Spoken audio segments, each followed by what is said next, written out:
Magingay tayong lahat para kay JM Lopez. Yo, what's up mga tol? Ang mga solidong rebuttals ngayong 2024. Yan ang pag-uusapan natin, pero bago yun, iniimbitahan kita na i-like ang video na to bilang suporta at mag-follow at subscribe sa ating Facebook page at YouTube channel. Hindi na bago sa atin ang salitang rebuttals dahil karamihan sa mga battle MC ngayon ay kayang magbalik ng linya. Nakakatulong kasi ang rebuttal para makadagdag puntos sa laban o di kaya naman ay mabasag yung malakas na linya na ibinitaw ng kalabang MC. Pupwede ring buwelo ito ng isang battle MC para mabilis makuha yung momentum sa laro. Kaya naman para sa video natin ngayon, tara at ating panoorin ang mga solidong rebuttals ngayong 2024. Unahin natin yung ginawang rebuttal ni Shernan sa naging laban nila ni Sinyo. Ito para sa akin isa to sa pinaka-classic at unique na rebuttal sa flip top dahil hindi lang basta pagbabalik ng linya yung ipinakita ni Shernan. Naipasok pa niya dito yung pagiging artista o yung pag-acting niya at talagang kakaiba yung performance level.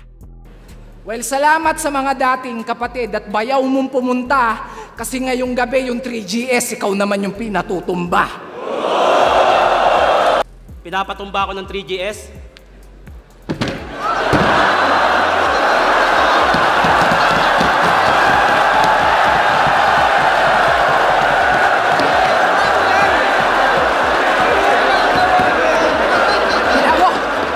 Bitawan mo ako! Nangengialam ka ba? Kung pinatumba ko nila, kaya ko tumayo mag-isa!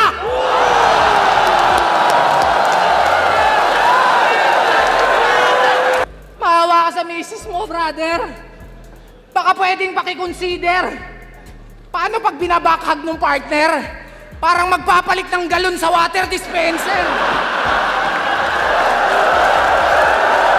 Pag niyayakap daw ako ng asawa ko, pag ganon, parang nagpapalit ng galon. Ano ba naman yan? Mamaya, pag niyakap ka ni B, sabihin niya, totoo ba yung mga sinabi ni Shernan?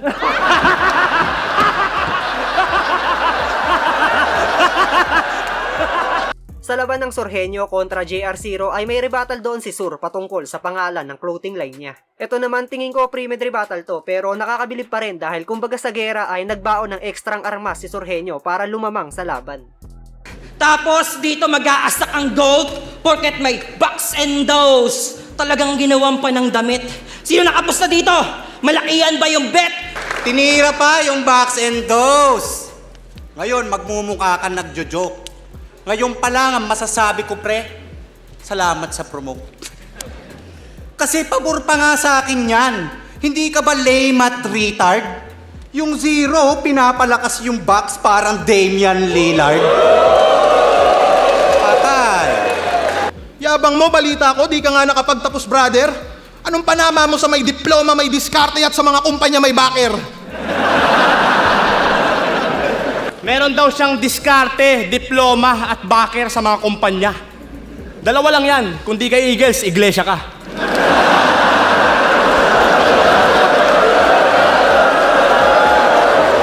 Walang duda, naging makulay ang isabuhay run ni EJ Power. Sobrang lakas ng ipinakita niya mula sa unang yugto hanggang sa semifinals ng torneo. At isa sa masasabi kong nag-improve sa kanya ay yung rebuttal. Ipinakita niya na pangdiinan din kapag siya na yung nagbalik ng linya. Tapos nagka-PTSD ka! PTSD! PTSD parang tangang sundalo din. Talagang feeling main event. Yung gigil niya sagad. Pero yung best line ni Abra, GL na agad! Pati yung pag-call out sa kanya ni Abra, ginagawa niya pampaksa. Ikaw lang yung kilala kong tao na proud na kino-call out ng bakla.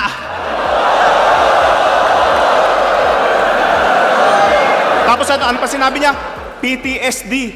Parang tangang sundalo din. Gagawag mo akong salingin dahil pag nabuisit ako ngayong gabi, ipapasa ko yung PTSD sa magulang mo pagkatapos kitang patayin. Pero seryoso tol, paano kung magkagera ulit yung Pinas at Estados Unidos? Kapwa mo Pinoy, papatayin? Ano daw gagawin ko pag nagkagera yung Estados Unidos at Pilipinas? Yung anggulong yun useless. Tignan nyo sa sobrang bobo niya, di niya alam na magkakampi yung Pilipinas tsaka US. Bobo! Bobo! Keep cram sa pangbalagbagan kapag nag-rebut, kagaya na lang nung ginawa niya sa laban nila ni Sir Deo. Bukod kasi sa rebuttal ay minak din niya yung ginagawa ni Deo tapos malakas pa yung lumanding na punchline. Di mo ko matatamaan kung puro ka lang ambahan. Kung yung laban ay suntukan, yung punches ko pakyawan. Ginawa yung multi dahan-dahan, binaon tangan-tangan. Ano ay tutuloy ko pa ba to? Isa munang palakpakan. Ano bet ng iyong bagsakan? Tibay pambaklaan. Ang lupit mo nang magmulti, parang wala lang. Punches mo pampakyawan? Ano ba yan? Punches mo pakyawan, amoy mo arawan?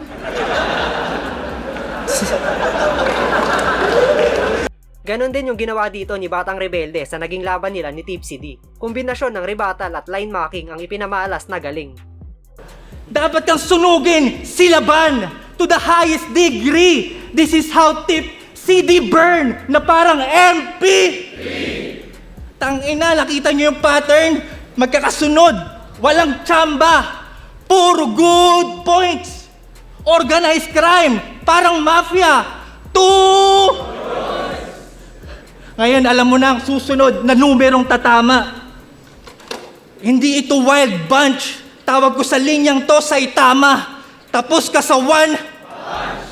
Ayos, last magbilang. Gago, di mo ba alam marami ng ligang nagsulputan dyan? Pero hanggang ngayon, tripta pa rin yung number 1. Hoy! Sasuke na long back! Tangina mo, lahat ng minamay day mo mukhang throwback! Inang to, Sasuke daw na may long back. Ito, Choji na may pork nut. Sa laban ni Unico at Saint Ice ay may ginawang gimmick si Saint Ice kung saan ay bigla niyang pinalabas si Mirage para sabihin yung signature lines nito. Agara naman tong naribat ni Unico nung mag-umpisa na yung round niya. Sa totoo lang, dapat hindi ko na isasama yung clip na to dahil malamang magko-comment na naman dyan yung mga basher dahil nakita nila sa content ko si Unico. Pero tingin ko pasok naman yung clip na to para sa content natin ngayon. Malamuay tay, aking target ay si Nico. Grabe paggabanat. Halos di kayo makakapaniwala sa nakita, para bang mirage lang. First round pa lang, tol! Body bag na agad! O diba, pukin ang ina, sumingit pa yung abnoy. Papansin ka masyado kanina, talo ka tuloy. 5-0, bobo. 5-0, bobo. Ang ina. Si Vitrum, dinama yung pamilya niya, nauga. Nagrebat, kaya galit agad. Sabi, gusto ba syutahin yung ate ko? Malabo ata, pre. Di ka na namin kailangan doon, may aso na kami. Uy. Ayaw mo nung dinamay ko yung aso na ko kay Vitrum. Kailangan namin ang aso na naka-Crown Manila. Tapos,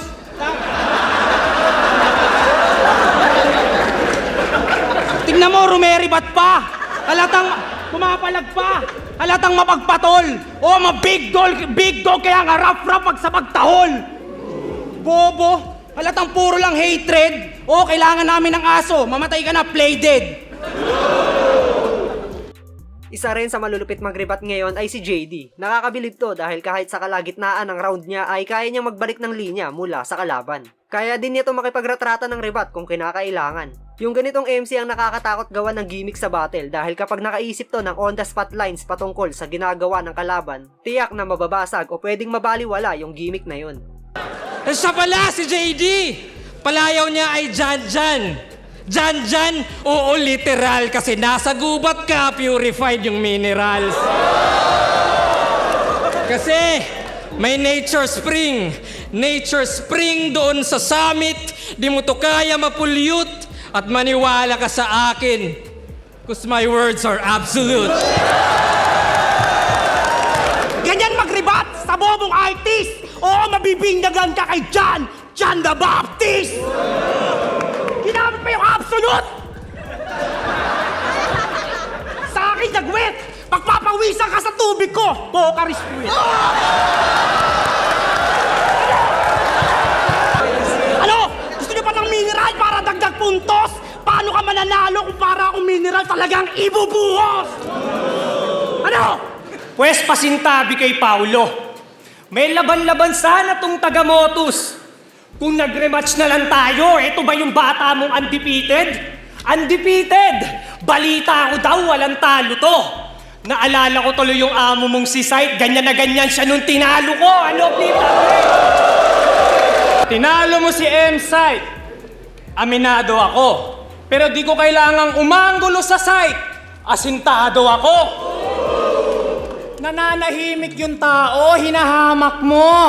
Natalo mo siya, you can found. Makikita mo ngayon, hinahanap mo.